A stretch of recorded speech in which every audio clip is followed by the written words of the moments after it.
Radio Psicofonía con Gustavo Miranda. Gustavo Miranda.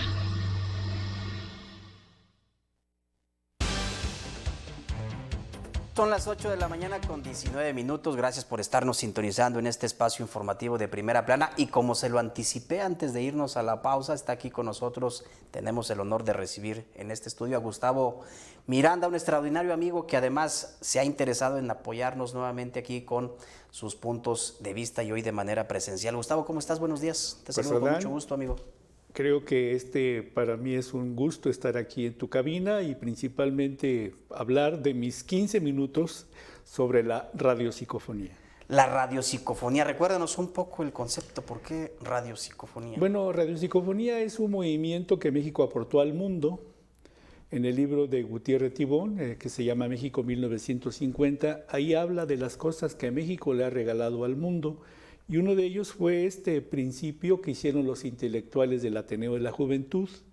Hay que recordar que México tuvo intelectuales organizados principalmente por la estructura mexicana de José Vasconcelos, como el creador del Ateneo, y muchos de ellos, te puedo decir que el más joven, al cual yo admiro y leo, es al maestro Daniel Cosío Villegas, uno de los historiadores que nos demostró que el hombre pensante puede establecerse con el poder del tú al tú. Él tuvo trabajos muy importantes de Excelsior en esa época de Echeverría, donde narra unas historias periodísticas como historiador y como periodista muy interesantes. Describe la forma en que la esposa de Echeverría se comporta ante la reina Isabel, por ejemplo. Entonces, todos estos elementos que establecen cómo era México en esas épocas, Daniel Cosío Villegas nos regala esas que están en la hemeroteca y que son realmente producto de una muy buena imaginación, de muy buena redacción y de muy buena historia. Hablando de contextos históricos, déjeme compartirle que Gustavo también en la pausa nos hacía alusión a un episodio de Elie de Gortari. Elie de Gortari, claro. Elie de Gortari tiene una obra que se llama La lógica de la dialéctica. En ocasión del Día Mundial de la Lógica. Claro, y hay que leer a Elie de Gortari, porque si Elie de Gortari tuvo algo que ver con Michoacán, fue este elemento de llevar conciencia política a los intelectuales de su época, a los jóvenes que ahora ya son intelectuales de la época. Estoy hablando de los años 60. La Nicolaita tenía aquí la presencia de Elie de Gortari y durante mucho tiempo fue una influencia intelectual para los jóvenes nicolaitas. Que tuvo que ver también con la construcción del Centro Cultural Universitario. Sí, claro, sí. Todos estos elementos, guardó esos archivos, porque ya sabes que aquí la gente cuando ve algo importante se lo lleva a su casa, y él tuvo a bien guardar estos planos, y los clavos y la madera, todo tiene su origen dentro de este archivo, que él tuvo a bien resguardar y entregárselos, porque estuvo aquí el señor Carlos Salinas de Gortari presenciando esa construcción. Ahí se sentaba en el casino y veía las obras, que era impresionante, un hombre que ya era presidente de la República y que estaba viendo las obras que se hacían en ese centro cultural. Bueno, pues ahí muy vinculado este personaje, Elie de Gortari, con la vida universitaria en Michoacán. Pero vamos a entrar a otro tema, mi estimado Gustavo, si me permites, porque ayer se llevó a cabo el Foro de Sustentabilidad para el Plan Nacional de Desarrollo 2025-2030. Ahí estuviste tú presente, has estado vinculado también muy estrechamente en este tipo de espacios de análisis, de reflexión, pero también de proyección y construcción de políticas públicas. Sí, fíjate que me interesaba mucho saber cuál era la lógica de lo que, ahora sí, hablando de lógica, establecer cuáles eran las formas de las mesas, muy interesantes. La sociedad quiere participar, pero el análisis que vengo a dejar aquí en Radiopsicofonía es que no estamos leyendo, Adán, y esa es una gran problemática. Las personas siguen estableciendo estos conceptos de hablar, pero no de proponer. Los elementos que tiene este país son de construcción. La construcción ciudadana, por ejemplo, esta es una construcción ciudadana, pero seguimos haciendo los mismos modelos del pasado. Y eso pues se termina cuando terminas de hablar. Muchas gracias, señor. Hasta adelante. ¿Quién sigue? O sea, es un discurso, no es un proyecto. Y eso hay que decirlo de manera muy concreta, ¿no? Y entonces, ¿qué saldos te deja para ti el desarrollo de este foro? ¿Podremos ver ya de manera tangible algo concreto sobre lo que ayer se platicó, se reflexionó? Mira, vuelvo a establecer que lo que yo vi en las mesas que se establecieron en la consulta de ayer, la sociedad quiere participar, pero no hay instrumentos en construcción. Es decir, no hay ningún instrumento que pueda decir esto se va a hacer, porque no hay ningún acuerdo. El elemento de la consulta, como se establece, y voy a hablar de los pueblos indígenas, consulta previa, libre e informada y culturalmente adecuada. Ayer fue un espíritu de colaboración, de muchas palabras, pero ningún acuerdo. Y estos elementos obedecen principalmente, además, hizo la Secretaría de Cultura Nacional la consulta. Esto sí me pareció un tanto extraño, que podemos decir, bueno, vamos a llevar a la cultura el ámbito de lo que es el medio ambiente, pero no estaba Semarnat, por ejemplo, ¿no? Hoy estamos dando cuenta de lo que está ocurriendo, por ejemplo, en California, con estos incendios catastróficos que han arrasado miles y miles de hectáreas, residencias de famosos, etcétera. Una noticia que ha escalado en el ámbito internacional. Y parece que a pesar de las sacudidas que nos dejan ese tipo de tragedias, los humanos todavía no entendemos sobre la importancia que tiene el tema de la política ambiental. No, porque estamos todavía creyendo que la parte ambiental es un programa, y no es ningún programa. La cuestión ambiental es un fenómeno que tiene que ver, bueno, ves que estas aguas que están cayendo en el mes de enero, ya tenemos la presencia de la niña, ¿no? Y esta niña va a acabar entre mayo y junio, es decir, vamos a tener agua.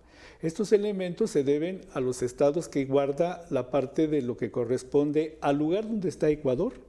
Todo este elemento es por los calentamientos de estos mares que tenemos, así como tuvimos la sequía de los 4 años, que también Ecuador estaba influyendo en estas recargas que ahora ya están presentes, así contribuyó también en la sequía que durante 4 años vivió Michoacán.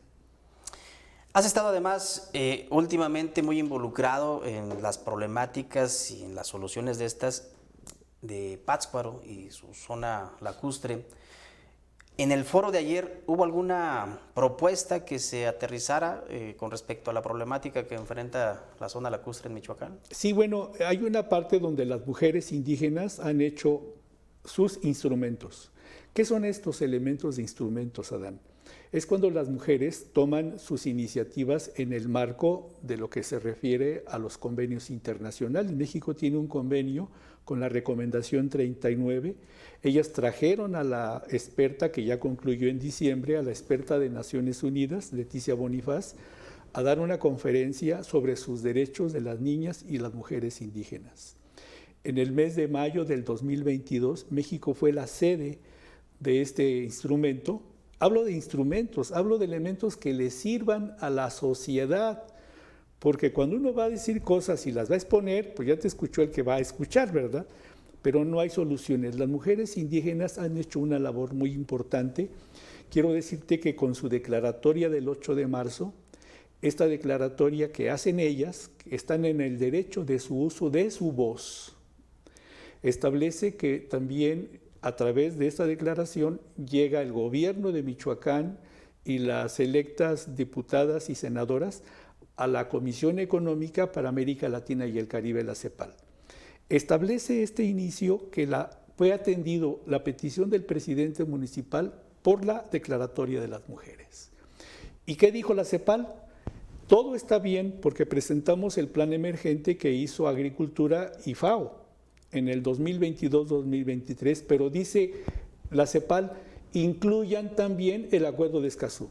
Y fue lo que ayer las mujeres presentaron. Las mujeres indígenas de la región, de la parte del lago de Pátzcuaro, dejaron su documento a la persona que vino de Cultura Nacional, no de Semarnat, donde dijeron, queremos la parte de la máxima difusión del acuerdo de Escazú. Y ese acuerdo de Escazú es muy importante, porque lo hizo la señora que está actualmente como secretaria de Semarnat, porque duró 12 años al frente de la Secretaría Ejecutiva de la CEPAL en Chile. Oye, pues interesante el tema. El año pasado, Gustavo, estábamos también en una situación de verdadera emergencia en el país. Michoacán no se escapó de esa emergencia por la sequía. Varias presas en el país se quedaron en ceros completamente por la gravedad del tema. El lago de Pátzcuaro fue también noticia nacional porque se señalaba que tenía un problema ya bastante grave en deterioro, que el nivel del agua estaba bajando a niveles críticos, que incluso ya se podía llegar caminando, dijo por ahí una persona en las redes sociales. Después las autoridades lo desmintieron, que no estamos todavía a esos niveles. Pero ya pasamos la emergencia, ¿la consideras así, con las lluvias que se presentaron, con estas lluvias que estamos asociando con la Niña? Bueno, lo que pasa es que allí viene la parte muy importante. Las consideraciones de los estados del clima ya no son las mismas cuando estábamos hace 20, 30 años.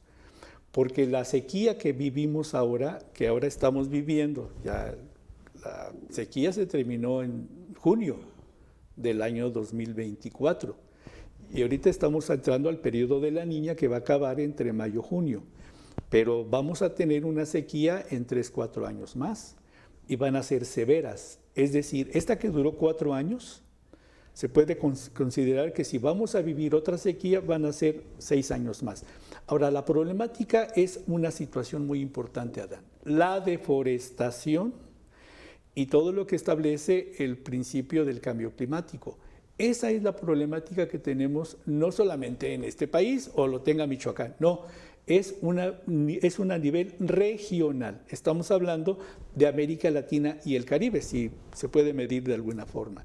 Y la problemática es que viene cuando el calentamiento del océano, donde están las tierras de Ecuador, se llegan a la parte que integra este cambio climático. Es decir, todo lo que estamos hablando es porque tenemos, ¿quién es el que mayor país contribuye a la contaminación del aire en el mundo? China. Y le sigue Estados Unidos, y le sigue Inglaterra. Nosotros ocupamos como el 7º lugar en estas consideraciones, ¿no? Pero esto se debe principalmente al cambio climático y al uso de recursos fósiles. Excelente. Una reflexión final, mi estimado Gustavo. Pues mira, tu radiopsicofonía. Pues mira, esta radiopsicofonía creo que pretende bien dar una estructura sobre lo que está pasando en el mundo, pero la parte que yo ayer me di cuenta en este foro de ayer es que dije, la sociedad necesitamos leer más, porque hablamos cada disparatada que verdaderamente sí te quedas muy preocupado.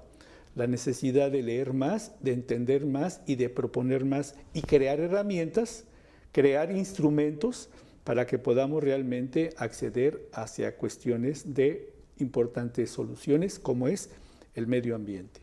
Perfecto, amigo, un gusto tenerte aquí en casa. Gracias, Adán, por Gracias a ti haber por invitado. tu Ahora en tu participación cabina. y por tu tiempo también que nos brindas. Gracias. Gracias. Vamos a una pausa nuevamente, si me permite, es muy breve, no le cambia, al regreso le tengo más noticias porque le voy a platicar lo que dijo Claudia Sheinbaum con respecto a los opositores que señalan que quien manda no es ella, sino Andrés Manuel López Obrador.